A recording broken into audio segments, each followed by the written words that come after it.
The bulk of this event is designed as a celebration. But I think it's important to begin by acknowledging the ways in which bodily autonomy has always been contested in this country and denied to people as a means of asserting power and control. Let me be clear, the following is just a partial list. The United States is a settler colonial project built on stolen land and the forcible displacement and mass murder of the indigenous peoples who lived here.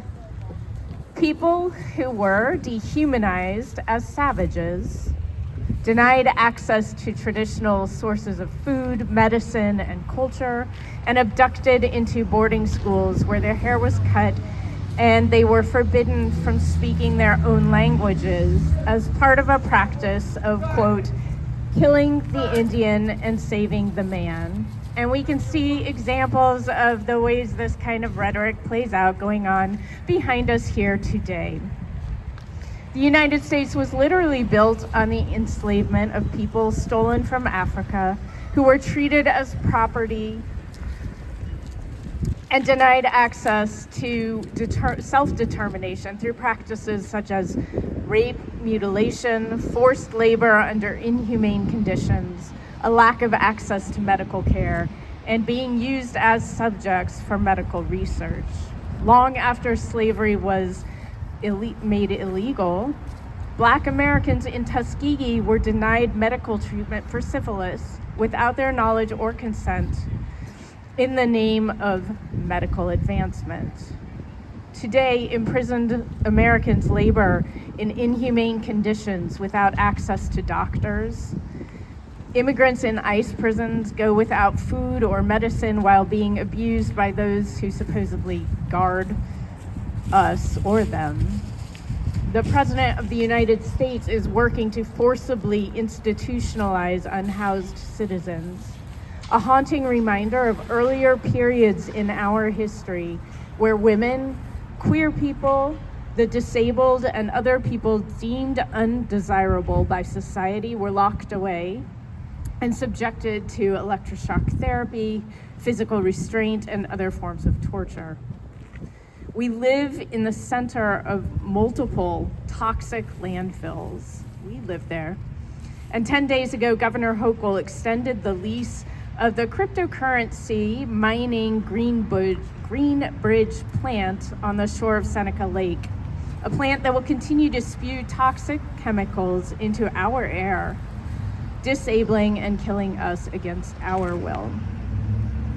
Across America, trans people are being denied access to life-saving gender-affirming care in an attempt to erase our existence. We know that attempts to deny people access to their full humanity as a path to eradication have never succeeded. We have always been here. We live less than an hour away from where Harriet Tubman created a home for enslaved people who liberated themselves and others. I deliver this speech right now, mere miles away from Canandaigua State Historic Site, where members of the Seneca Nation continue to share indigenous knowledge and traditions that go back centuries. The birth control pill was created in this state so that people could control if, how, and when they have sex and children. Earlier this year, members of our queer community had the opportunity to talk with the legendary Black veteran, Black trans activist and Stonewall veteran, Miss Major Griffin Gracie, before she joined the Ancestors. And next week, when I return to Rochester for some ongoing training in blind technology, I will give thanks for Helen Keller's relentless advocacy through performance for the talents and humanity and humor of the deafblind community.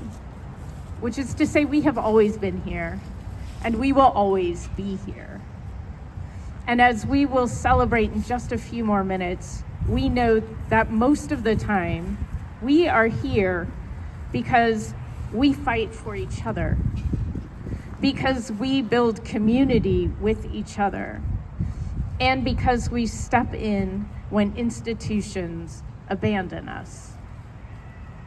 Yet we know that thriving is so much easier when we don't have to fight just to survive.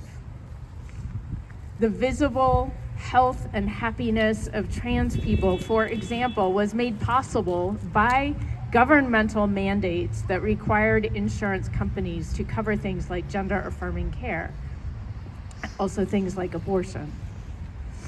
I'm just one example of this.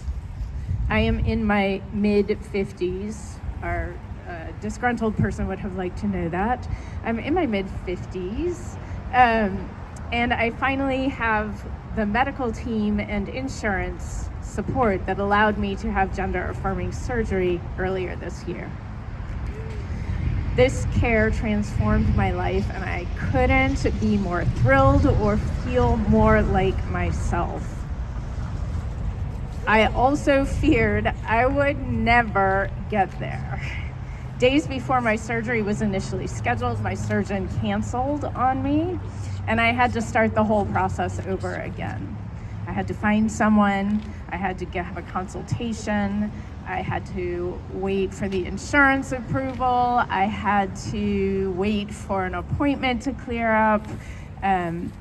Every day for 7 months, when I waited, I woke up to headlines about new executive orders denying trans-specific gender-affirming care. And I want to be clear, that's trans-specific gender-affirming care. Things like hair plugs or Viagra and estrogen for cis women, right? All of these forms of gender-affirming care are still fully available. But I woke up every day worried that the hospital with which I was scheduled to have surgery would preemptively stop providing the care out of fear of retribution from the Trump administration. I was an emotional wreck for those full 7 months. And while I made it to and through surgery, not everyone has made it to the other side. And that was very, very obvious to me when I attended a Trans Day of Remembrance service on Thursday. We lost so many people this year. In the face of an onslaught of actions by the Trump administration to revoke our access to the care we deserve and need, we stand here today to demand that our governor take action to protect our bodily autonomy.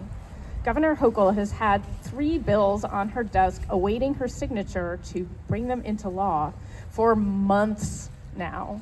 She has to either sign or veto by the end of the year, and we demand she take action and sign them.